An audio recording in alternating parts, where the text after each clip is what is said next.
पुंडलिक वरदारी विठ्ठल श्री ज्ञानदेव तुकाराम विठाला विठाला विठाला विठाला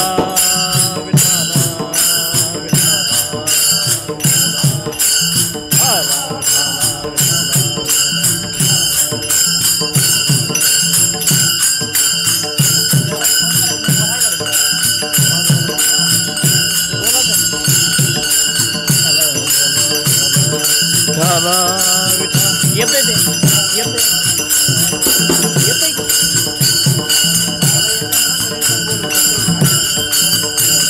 विठाला विठाला विठाला विठाला विठाला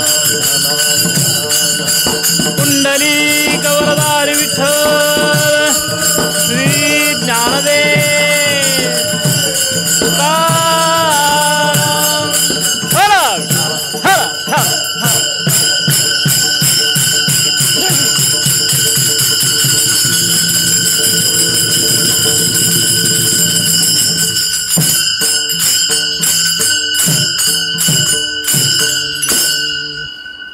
थापतात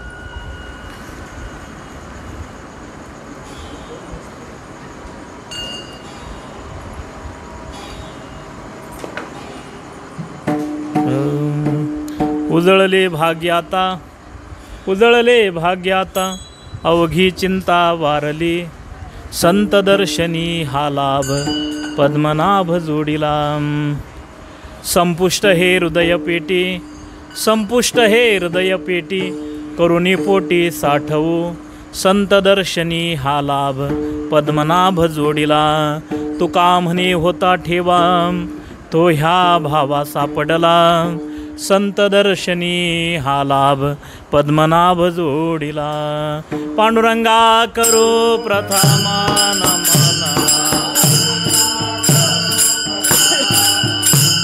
पांडुरंगा करो प्रथमा नमन दुसरे चरण संताचे या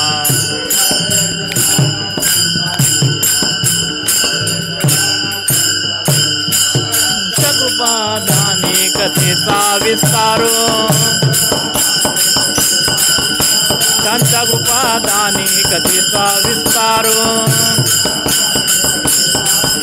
बाबाची सद्गुरु दास तुका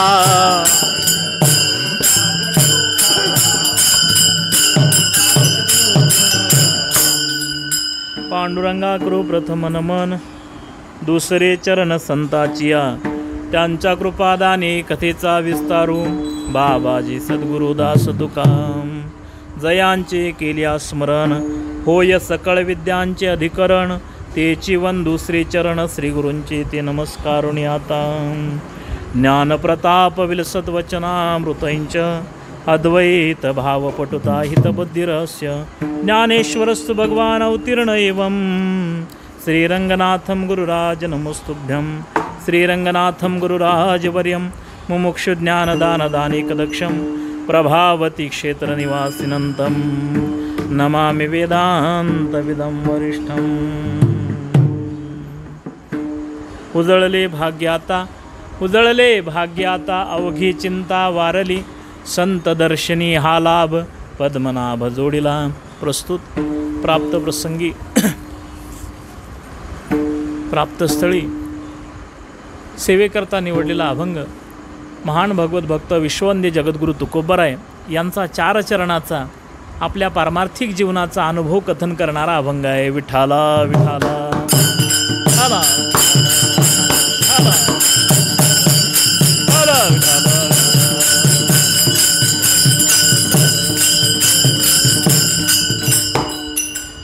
आपला सर्वांना ज्ञात आहे, हा जो पुरुषोत्तम मास म्हणजे ज्याला अधिक मास म्हटलं जातं, या अधिक मासाच्या निमित्ताने पारंपरिक असणारी ही जी सेवा जळगावकर फळाच्या तर्फे प्रत्येक अधिक मासामध्ये हा सप्ताह अगदी मोठ्या थाटामाटामध्ये केला जातो. परंतु आजची परिस्थिती पाहता, कोरोनाची परिस्थिती पाहता, तसं बघितलं तर अधिक मासामध्ये इथं लोक मावत नाही. ह्या सप्ताहामध्ये एवढे टाळकरी असतात, एवढे समाज असतो, एवढे लोक असतात, खूप खूप आनंद म्हणजे खूप मोठा आनंद असतो. तरीही फक्त ह्या एवढा मोठा जरी हा कोरोनाचा प्रादुर्भाव जरी असला तरीसुद्धा मामांनी म्हणजे हरिभक्तपरायण जळगावकर महाराजांनी की आपली ही सेवा परंपरा खंडित होऊ नये, ही सेवा खंडित होऊ नये, कारण ही अनेक पूर्वापार परंपरेनं चालत आलेली सेवा आहे आणि ही सेवा खंडित होऊ नये हाच उद्देश ठेवून अगदी कमी लोकांमध्ये या सप्ताहाचं आयोजन केलं. शेवटी असं म्हटलं जातं, गर्दीला महत्त्व नसतं, दर्दीला महत्त्व आहे. माणसं किती गर्दी करतात त्यापेक्षा त्या गर्दीमध्ये दर्दी किती आहेत हे महत्त्वाचं असतं. आणि मला निश्चितच असं म्हणायचं आहे की या ठिकाणी या सप्ताहाकरता आलेले नक्कीच ही दर्दी माणसं आहेत, म्हणजे परमार्थामधलं त्यांना अगदी चांगल्या प्रकारचा अनुभव इथं आहे. म्हणून ह्या आपला हा छोटासा जरी कार्यक्रम असला तरी हा खूप मोठ्या पद्धतीचा कार्यक्रम आहे, एवढंच आपल्याला सांगता येईल. विठाला विठाला.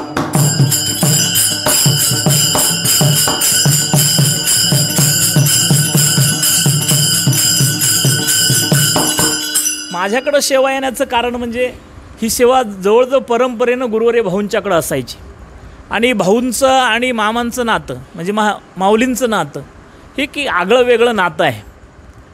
आणि त्या नात्याला अनुसरूनच त्या नात्याचे तो आशीर्वाद म्हणूनच ही माझ्याकडं सेवा आहे. म्हणून माऊलींचा आशीर्वाद, गुरुवर्य भाऊंचा आशीर्वाद म्हणून आज ही मी तुमच्यापुढं सेवेकरता उभा आहे. विठाला विठाला.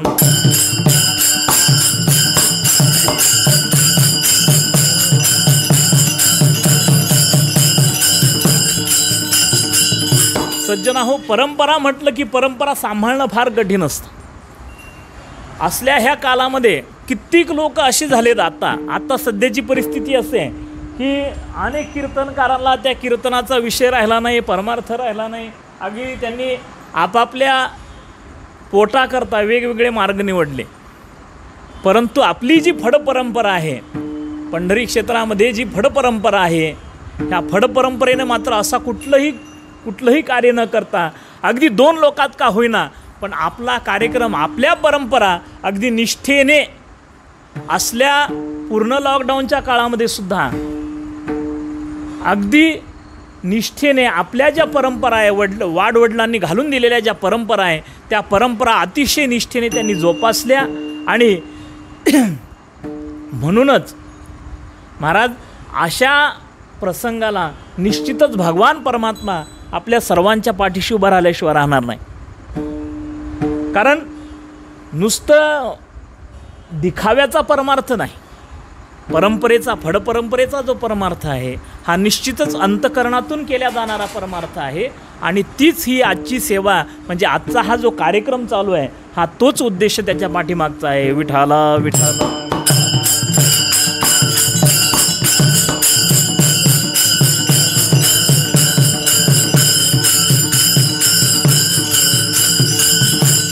सेवेकरता निवडलेला अभंग आहे जगद्गुरु तुकोबारायांचा. महाराज आपल्या पारमार्थिक जीवनामध्ये जो काही महाराजांना अनुभव प्राप्त झाला त्या अनुभवाचं थोडंसं चिंतन महाराजांनी या अभंगातून केलेलं आहे. महाराज अनुभव म्हटलं की परमार्थामध्ये अनुभवाला फार मोठी किंमत असते. संसारामध्येही अनुभवाला किंमत आहे आणि परमार्थामध्येही अनुभवाला किंमत आहे.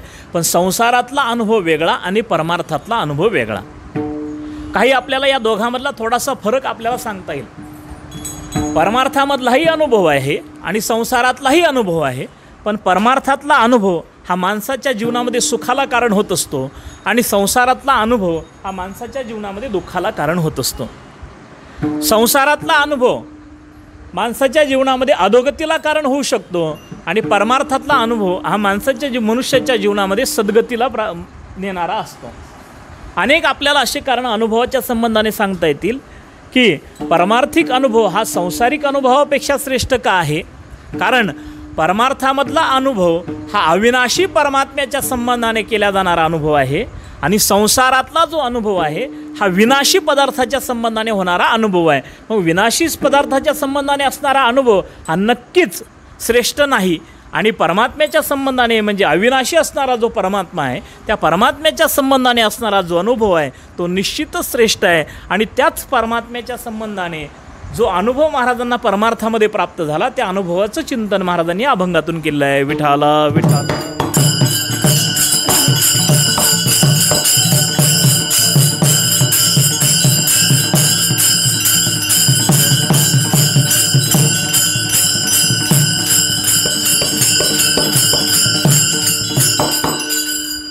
संतांनी जी जी काही समाजाला सांगितलं ते आपल्या पूर्ण अनुभवातून सांगितलं.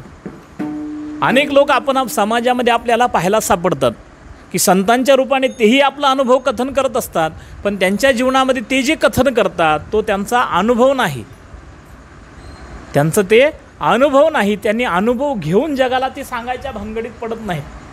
परंतु संतांनी मात्र जे काही जगाला तत्त्वज्ञान सांगितलं ते स्वतः अनुभवामध्ये घेतलं आणि मग संतांनी जगाला सांगितलं. तुका म्हणे चाखुनी सांगे मज अनुभव आहे अंगे. महाराज स्वतः म्हणतात की आम्ही स्वतः अगोदर त्या परमार्थाचं फल चाखलं.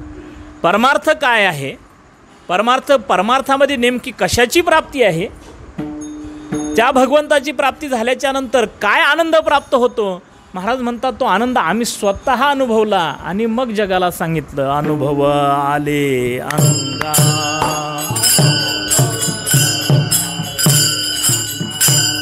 अनुभव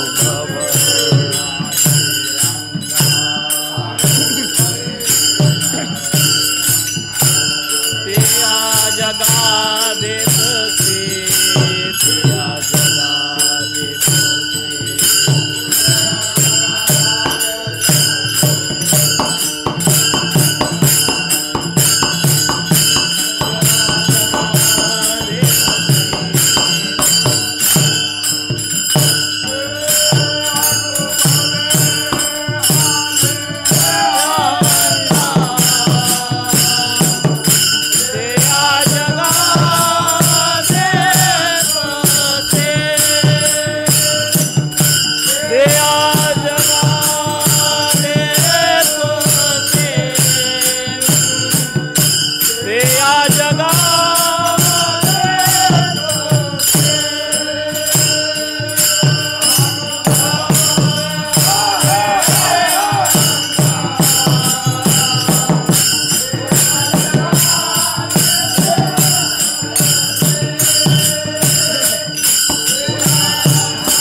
आले अंगा ते या जगा देतसे.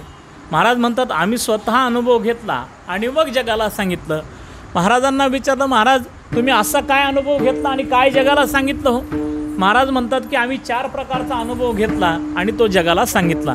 4 प्रकारचा अनुभव कोणता, या देहाच्या संबंधाने आम्ही जो अनुभव घेतला तो जगाला सांगितला.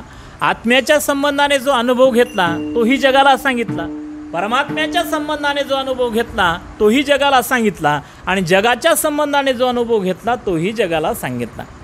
बघा, देहाच्या संबंधाने आम्ही जो अनुभव घेतला की देह कसा आहे, त्या देहाच्या संबंधाने जो अनुभव आम्हाला आला त्या देहाबद्दल चिंतन संतांनी जर आपण विचार केला की या देहाचं अनेक पद्धतीने वर्णन केलेलं आहे. देहाची नाशिवंतता की हा देह नाशिवंत आहे वगैरे, हा देह जाणारा आहे, हा अस्थि मांस याने रुधिर याने भरलेला देह आहे. भागवतामध्ये खूप सुंदर वर्णन केलं आहे. देहस्थि मांस रुधिरे बी मतिंच जत्वम जाया सुतादिषु सदा ममतां विमुञ्च पश्चानिशं जगदिदं क्षणभंगनिष्ठं वैराग्यरागरसिको भवभक्तिनिष्ठः. त्या आत्मदेव ब्राह्मणाला स्वतःच्या मुलाने गोकर्णाने उपदेश करताना सांगितलं. त्या आत्मदेव नावाच्या ब्राह्मणाला 2 मुलं, एक धुंदुक्कारी आणि दुसरा गोकर्ण. गोकर्ण म्हणजे हा गायीच्या कानातून उत्पन्न झालेला, तो गायीसारखे त्याचे गायीपासून त्याचा जन्म आहे आणि गायीसारखे ज्याचे कान आहेत म्हणून तो गोकर्ण आहे. तर धुंदुक्कारी अगोदर एकतर पुत्र होत नव्हता, एका साधूच्या आशीर्वादाने पुत्र संतती प्राप्त झाली. त्यांनी फळ दिल्याच्या नंतर ते ब्राह्मणाने ते फळ घरी घेऊन आला. घरी आणल्याच्या नंतर ज्यावेळेस त्यांनी ते बायकोला दिल्याच्या नंतर बायको अविचारीच होती. तिला वाटलं ते फळ खाऊन कुठंतरी संतती होण्यापेक्षा काहीतरी आपण ते फळ टाकून दिलं पाहिजे, म्हणून तिनं आपल्या मैत्रिणीच्या सांगण्यावरून ते फळ गाईला खाऊ घातलं. याचा परिणाम असा झाला की त्या गाईला, ती गायही वांज होती पण ती फळ खाल्ल्यामुळं त्या गाईला गर्भधारणा झाली.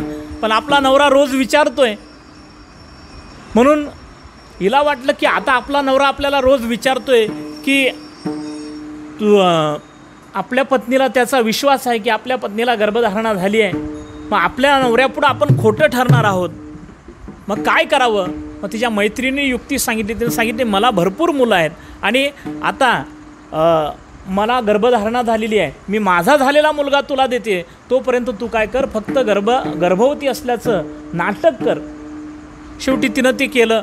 शेवटी इकडे गाईलाही मुलगा झाला, तो गाईच्याही उदरातून पुत्र जन्माला आला, वासरू नव्हे पुत्रच जन्माला आला, त्या फलाचा प्रसाद. आणि इकडं जिच्या मैत्रिणीला मुलगा झाला तो तिनं त्या आत्मदेव ब्राह्मणाच्या पत्नीला म्हणजे धुंदुलीला, तिचं नाव धुंदिले, तिला आणून दिलं.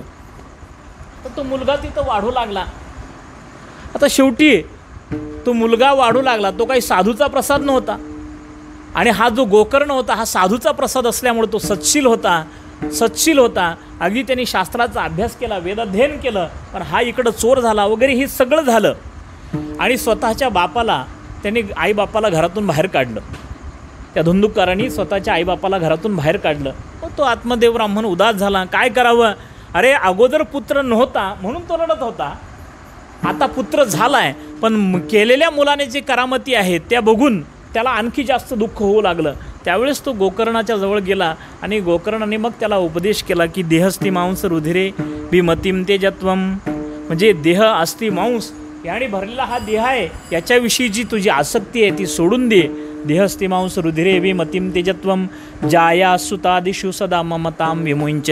जाया पत्नी, सुतादिक म्हणजे पुत्रादिक यांच्याविषयी असणारं तुझं जे प्रेम आहे अजूनही तुला दुःख का होतं. आपल्या पित्याला उपदेश करतोय गोकर्ण की बाबा तुम्हाला अजूनही जे दुःख होतं त्याचं कारण आहे तुमची ममता अजूनही शिल्लक आहे. म्हणून जाया सुतादिषु सदा ममताम विमुंच पश्यानिशम जगदिदम क्षणभंगनिष्ठम वैराग्य रागरसिको भवभक्तिष्ठः. मग काय करा, तो बाप आपल्या मुलाला विचारतोय की बाळा मी काय करू की जेणेकरून माझ्या जीवनामधलं हे संपूर्ण दुःख निघून जाईल, याच्याकरता मी काय साधन करू. त्यावेळेस त्या मुलाने सांगितलं की वैराग्य रागरसिको भवभक्तिनिष्ठः. बाबा तुम्ही काय करा तर वैराग्य धारण करून भक्ती मार्गाचं आचरण करा आणि त्या भक्ती मार्गाचं जर तुम्ही आचरण केलं तर निश्चितच तुमच्या जीवनामध्ये तुम्हाला भगवंताची प्राप्ती झाल्याशिवाय राहणार नाही. विठाला विठाला.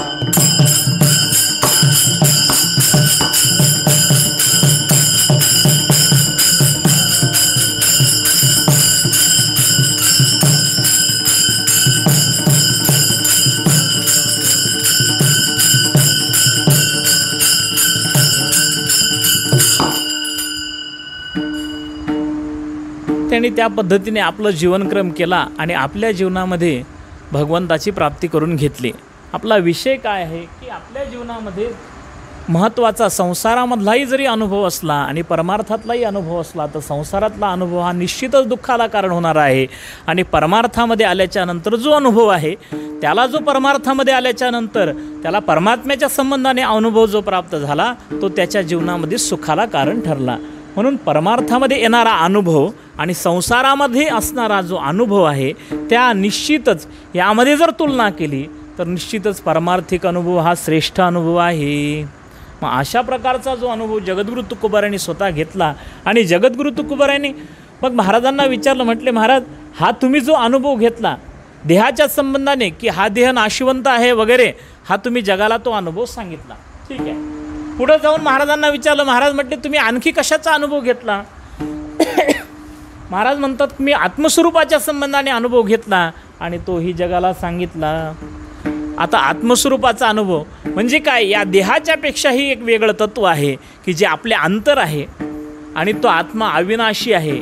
अविनाशी तू तद्विधी येन सर्वमिदंततम असा असणारा की ज्याला मृत्यू नाही. की बाबा संतांनी एक दृष्टी म्हणजे आत्मज्ञान सांगत असताना संतांनी एक दृष्टी ह्या जगाला दिली, आपला अनुभव सांगितला की बाबा की हा देह कधीतरी जाणार आहे, देह नष्ट होणार आहे, पण तू अविनाशी आहे. तू कसा आहे? तू अविनाशी आहे. हा देहाचा जरी विनाश होत असला तरी तू मात्र अविनाशी आहे. तू म्हणजे कोण? तू म्हणजे जे आत्मतत्व आहे ते आत्मतत्व मात्र कसं आहे? अविनाशी आहे. न जायते म्रियते वा कदाचिन नायं भूत्वा भवितावान भूयः अजो नित्य शाश्वतोयं पुराणो न हन्यते हन्यमाने शरीरे. अगदी सगळे शरीरे जरी नष्ट झाली, ही शरीरं जरी नष्ट झाली तर त्या शरीराच्या ठिकाणी असणारं जे आत्मतत्व आहे ते आत्मतत्व मात्र नष्ट होत नाही. मग हा अनुभव संतांनी घेतला आणि मग जगाला सांगितलं की बाबा तुम्ही स्वतःला देहरूप न मानता स्वतःला आत्मदृष्टीने बघा, स्वतःला आत्मरूप माना आणि मग ती अविनाश व आत्मरूपत्व तुम्हाला प्राप्त ज्ञान झाल्याच्या नंतर तुम्हाला परमात्म स्वरूपता कळल्याशिवाय राहणार नाही. कारण ज्याला स्वतःच्या स्वरूपाचं ज्ञान होत असतं त्यालाच परमात्म स्वरूपाचं ज्ञान होतं. विठाल विठाल.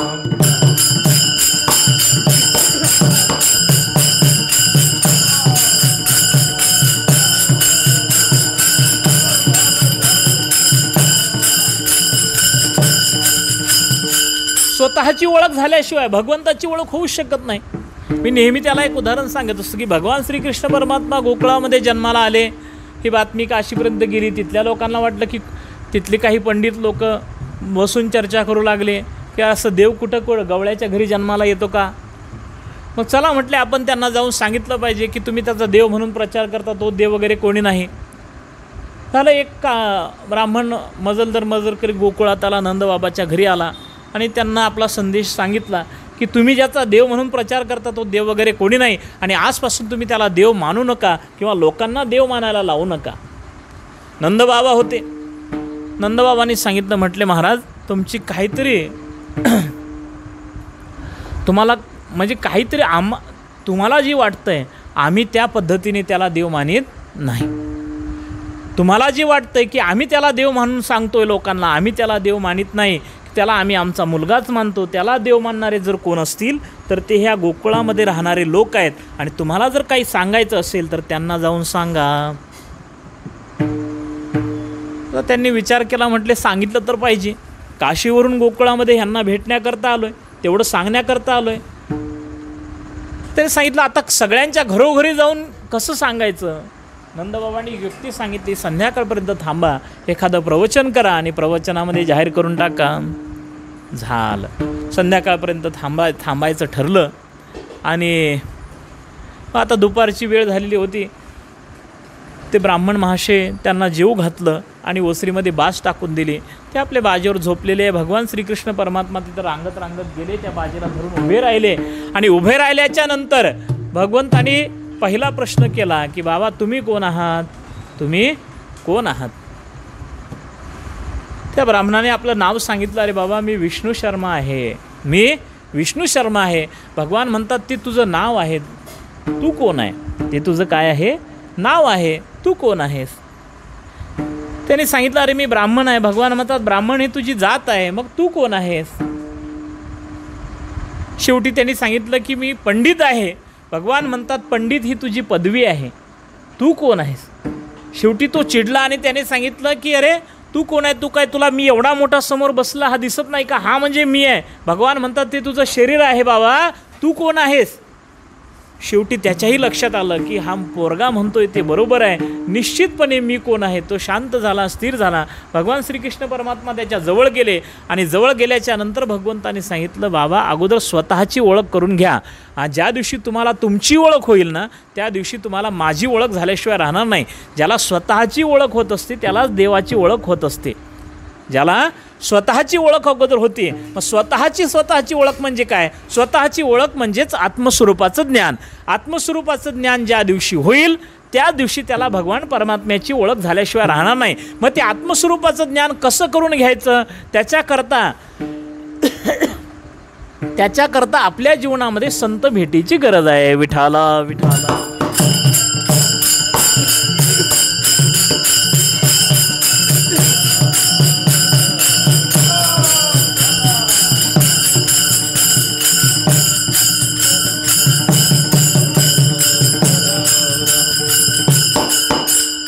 आपली ओळख झाली म्हणजे भगवंताची ओळख व्हायला वेगळी भगवंताची ओळख करून घ्यावी लागत नाही. कारण मी तो वासुदेव तत्वता. पण केव्हा हे कळो येईल विचारिता. हे केव्हा पण कळो येईल विचारिता. तैसे विचारिता निरसले जे प्रपंच सहजे सांडवले. मग तत्वता तत्व उरले ज्ञानी असे.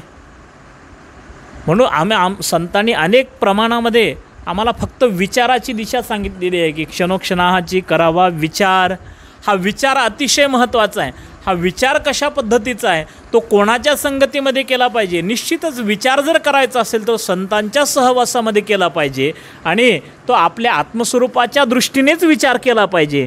ज्या दिवशी आत्म्याच्या संबंधाने आम्ही विचार करायला लागू त्या दिवशी परमात्मा आम्हाला दूर नाही.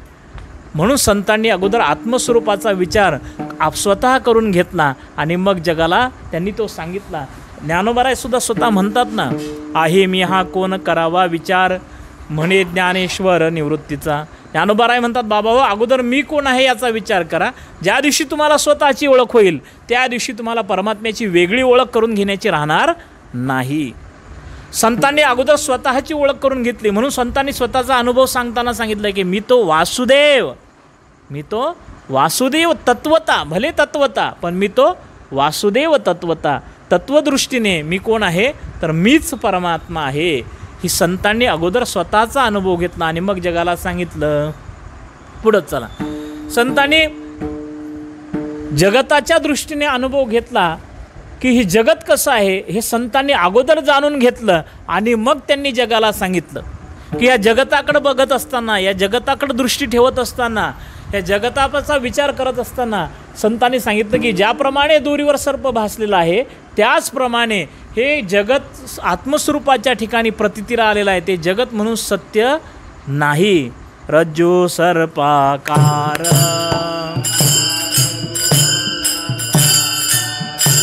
हे रज्जू सर्पाकार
रज्जू सर्पाकार भासेले जगदंबर.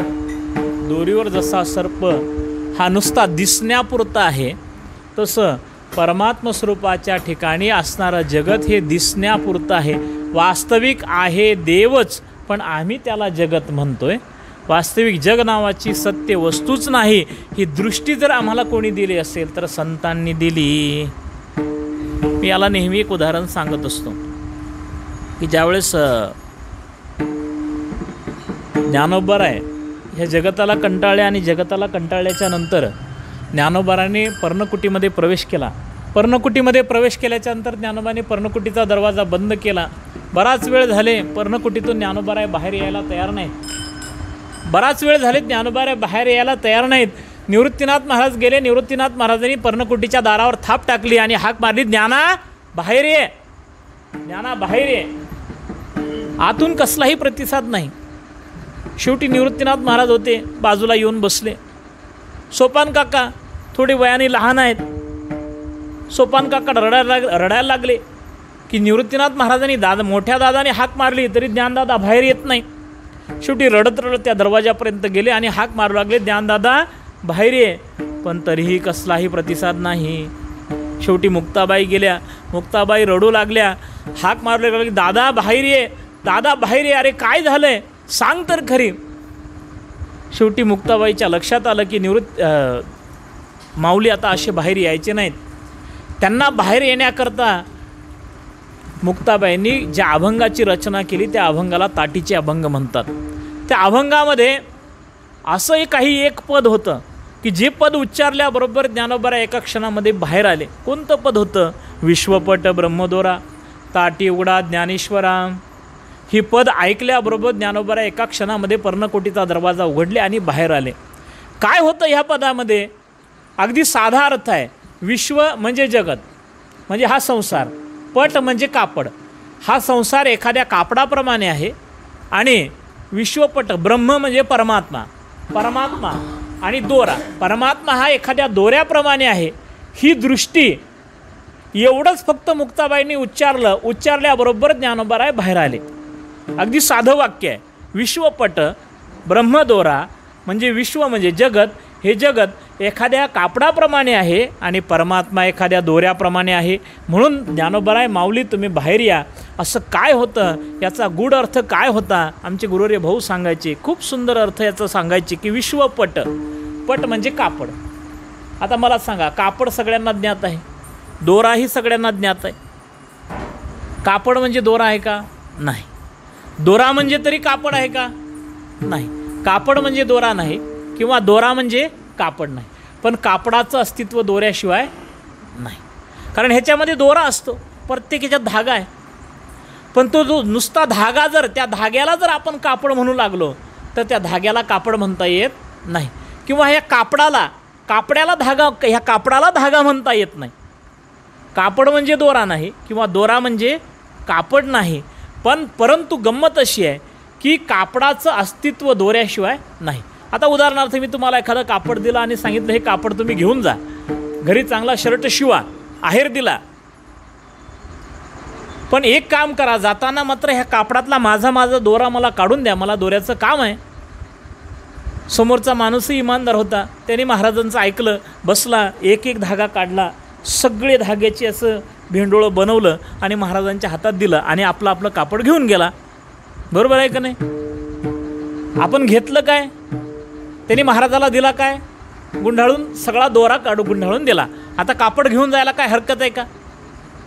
दोरा म्हणजे कापड आहे का?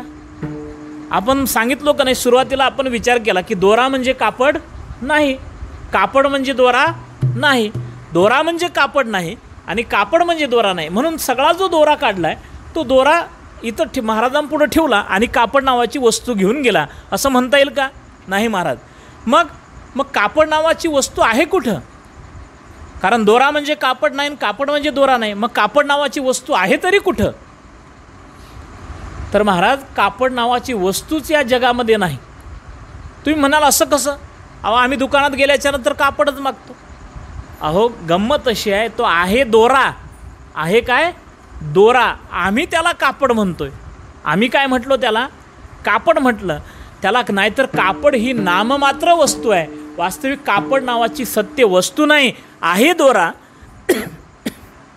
ज्याला दोऱ्याची दृष्टी प्राप्त झाली त्याला ते कापड दिसणार नाही. जाऊ द्या, हे थोडं उदाहरण तुम्हाला न पटल्यासारखं होईल. तुम्ही एखाद्या घरामध्ये तुमच्या 1-2-3 सोन्याच्या मूर्ती आहेत. खंडोबाची मूर्ती आहे, त्याच्यानंतर खंडोबासोबत असणारा कुत्रा आहे वगैरे. देवीची मूर्ती आहे. आता काही कारणास्तव तुम्हाला ते मोडायचं काम पडलं, तुम्ही बाजारात घेऊन गेला. आता खंडोबाची जी मूर्ती होती ती 3 तोळ्याची होती. जो कुत्रा होता तो बनवलेला 5 तोळ्याचा होता. देवीची मूर्ती होती ती 7 तोळ्याची होती. आता तुम्ही ज्यावेळेस सोनाराकडे गेला, सोनाराने वजन केला आणि सांगितलं की बाबा खंडोबाचे 5,000 रुपये, कुत्र्याचे 10,000 रुपये आणि त्या देवीचे 15,000 रुपये. आता तुम्ही जर त्याच्याशी वाद घालू लागला की अहो असं कसं काय, अहो खंडोबा आहे ना, ती खंडोबाचे तुम्ही 5,000 देता आणि कुत्र्याचे 10,000 देता. मग तुम्हाला तो सोनार काय सांगणार आहे, मला इथं खंडोबा किंवा कुत्रा बाकीचं काही घेणं देणं नाही, त्याच्यामध्ये जी सोनं आहे ते माझ्या दृष्टीने महत्त्वाचं आहे. त्याची दृष्टी कशाची आहे, सोन्याची आहे. त्याची दृष्टी सोन्याची असल्यामुळं ते जसं सोनं असेल त्या पद्धतीने तो काय देणार आहे, त्याची किंमत देणार आहे.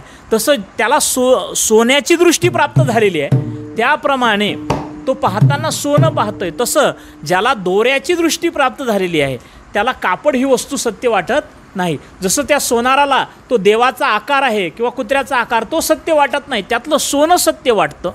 त्यातलं काय सत्य वाटतं, सोनं सत्य वाटतं.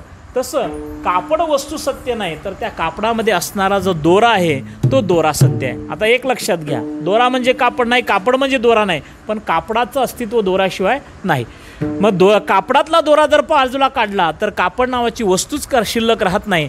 तसं आता इकडं सिद्धांतामध्ये चला, तसं देव म्हणजे हे संपूर्ण सृष्टी नाही, जगत नाही. जगत म्हणजे देव नाही, पण ह्या जगाचं अस्तित्व देवाशिवाय नाही. मग जगातून जर देव नावाची वस्तू बाजूला काढली, जगातून जर देव नावाची वस्तू बाजूला काढली तर जगत नावाची वस्तू शिल्लक राहत नाही.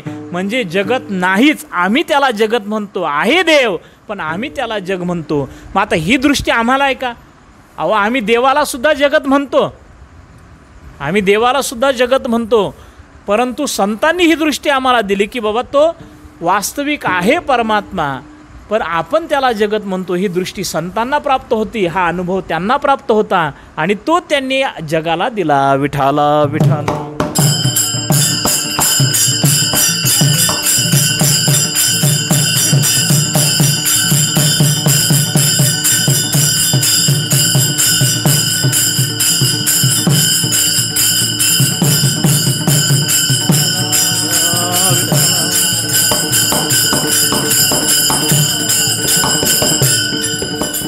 परमात्म्याच्या संबंधाने जो अनुभव संतांना प्राप्त झाला तोही त्यांनी जगाला सांगितला की परमात्मा कसा आहे वगैरे. विठ्ठल जळीस्थळी भरला, रीता ठावना ही उरला, आजिम्या दृष्टीने पाहिला विठ्ठलची विठ्ठलची.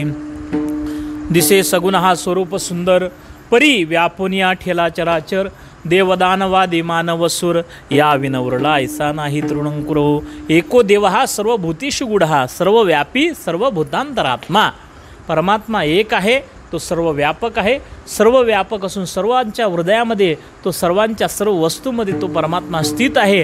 ही दृष्टी संतांना त्यांनी स्वतः प्राप्त करून घेतली आणि हा अनुभव त्यांनी मग जगाला सांगितला. तो गोबराय म्हणतात, असे जे संत महात्मे होते त्या अशा संत महात्म्यांच्या संगतीमध्ये मी गेल्यामुळं, अशा संत महात्म्यांच्या संगतीमध्ये मी गेल्यामुळं माझ्या जीवनामध्ये जी काही बाकीची चिंता होती, म्हणजे परमार्थाच्या संबंधाने किंवा संसाराच्या संबंधाने ज्या दोन्ही चिंता होत्या त्या दोन्हीही चिंता निघून गेल्या. म्हणून अवघी चिंता वारली. म्हणून तुकोबाराय म्हणतात की बाबा माझं या दृष्टीने माझं खऱ्या अर्थाने माझं भाग्य उदयाला आलं. म्हणजे त्या संतांच्या सहवासामध्ये मी गेलो म्हणून माझं भाग्य उदयाला आलं आणि माझ्या जीवनामधली जेवढी काही चिंता होत्या, म्हणजे परमार्थाच्या संबंधाने असेल किंवा संसाराच्या संबंधाने असेल, त्या दोन्ही प्रकारच्या चिंता राहिल्या नाही. संसाराच्या संबंधाने कोणती चिंता निघून गेली, संसाराच्या संबंधाने आम्हाला मिथ्यात्व दर्शन संतांच्या संगतीमध्ये झालं म्हणून संसाराची चिंता राहिली नाही. आणि परमार्थामध्ये परमात्मा सत्य आहे अशी भूमिका आम्हाला प्राप्त संतांनी आम्हाला दिल्यामुळं आम्हाला आमच्या जीवनामध्ये आता परमार्थाच्याही काही प्राप्तव्य शिल्लक राहिलं नाही. म्हणजे कर्तव्यही राहिलं नाही, प्राप्तव्यही कुठल्याही गोष्टीचं आमच्या जीवनामध्ये राहिलं नाही. म्हणून माझ्या जीवनामधली संपूर्ण चिंता निघून गेली आणि माझं भाग्य उदयाला आलं. हे अभंगाच्या पहिल्या चरणात सांगतात.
उजळले भाग्याता उगे चिंता वारली संत दर्शनी हा लाभ पद्मनाभ जोडिला विठोबा रखुमाई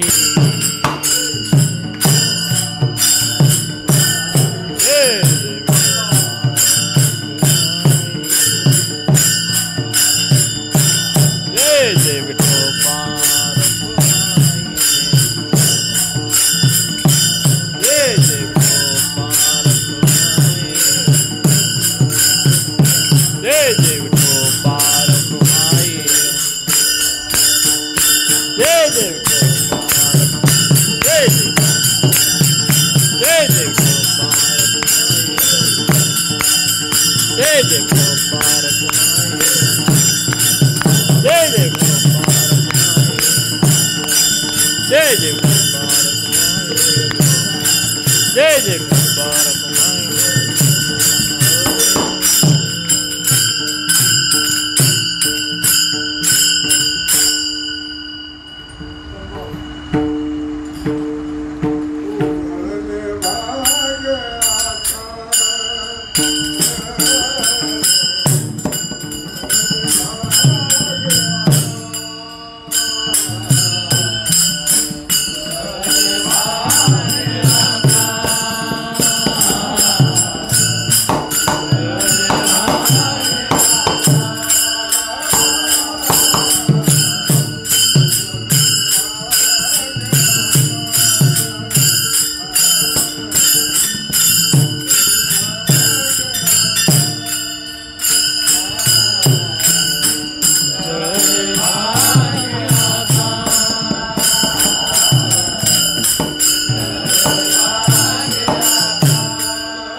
उजळले भाग्याता उघी चिंता वारली संत दर्शनी हा लाभ पद्मनाभ जोडीला.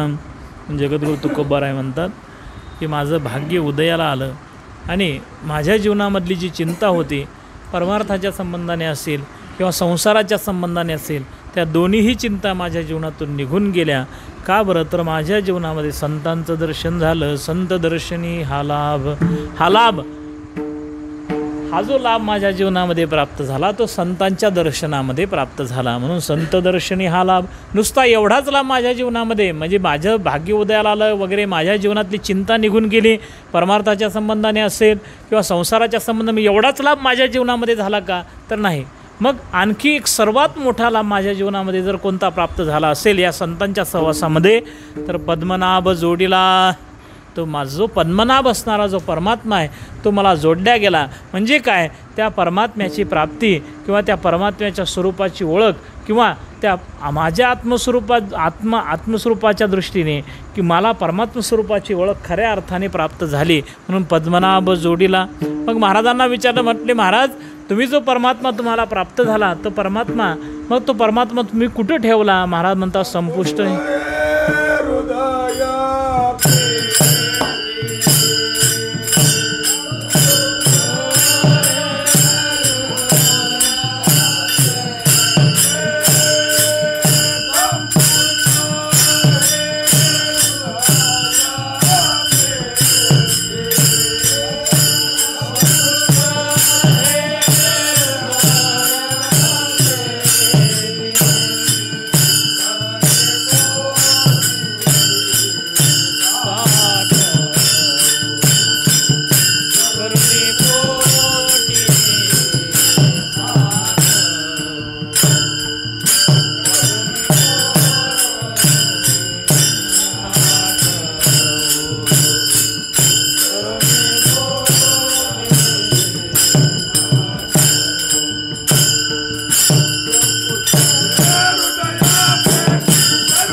संपुष्ट हे हृदय पेटी करोनी पोटी साठवू. त्याच्या परमात्म्याला हृदयामध्ये साठवण्याकरता आम्ही अगोदर आमच्या हृदयाला संपुष्ट बनवलं. संपुष्ट म्हणजे काय? सम्यक पुष्ट हा संपुष्ट. सम्यक म्हणजे चांगल्या रीतीने, पुष्ट हा म्हणजे बलवान. चांगल्या रीतीने आम्ही आमच्या हृदयाला बलवान बनवलं. बलवान हृदयाला बनवायचं म्हणजे काय केलं? आम्ही दही दूध तूप खाऊन वगैरे त्या हृदयाला बलवान बनवलं का? नाही महाराज. दही दूध तूप खाऊन ते हृदय बलवान होत नाही, उलट हृदय कमजोर आपलं झाल्याशिवाय राहणार नाही. म्हणून मग परमार्थिक दृष्टीने आम्ही त्या हृदयाला बलवान बनवलं. म्हणजे काय? आम्ही ते भगवंताची भक्ती केली, त्या भगवंताचं नामस्मरण केलं आणि त्या नामस्मरणाने त्या भक्तीने आम्ही त्या हृदयाला काय केलं? पुष्ट बनवलं, बलवान बनवलं. आणि मग बलवान बनवल्याच्या नंतर त्या पुष्ट झालेल्या बलवान झालेल्या हृदयामध्ये त्या परमात्म्याला आम्ही साठवलं. संपुष्ट हे हृदय पेटी करोनी पोटी साठवू. संत दर्शनी हा लाभ पद्मनाभ जोडीला. तुकोबाराय म्हणतात तुका म्हणे होता ठेवा तो ह्या भावा सापडला. महाराज म्हणतात की हा ठेवा तुका म्हणे होता ठेवा, अनंत जन्माचा ठेवा होता. अनंत जन्मामध्ये आम्ही ती साधना करत आलेलो आहे, परंतु तो ह्या भावा आता या जन्मामध्ये आल्याच्या नंतर तो ह्या भावामध्ये म्हणजे सहजासहजी.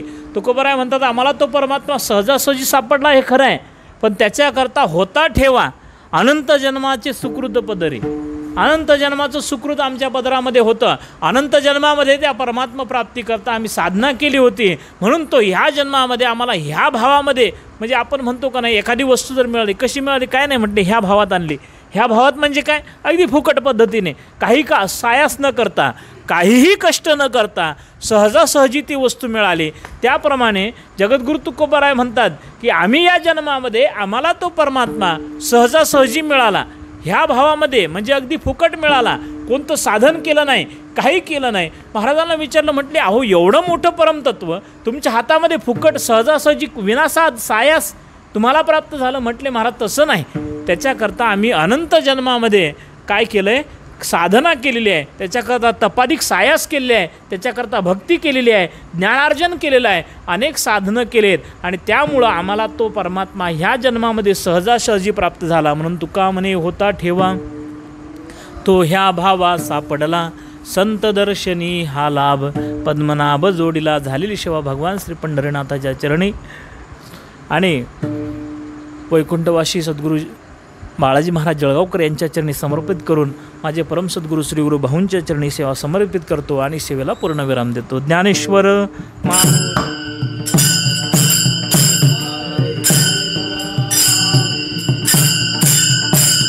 ज्ञानेश्वर माऊली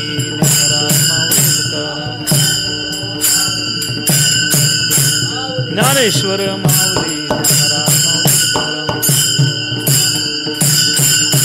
ज्ञानेश्वर माऊली ज्ञानेश्वर माऊली.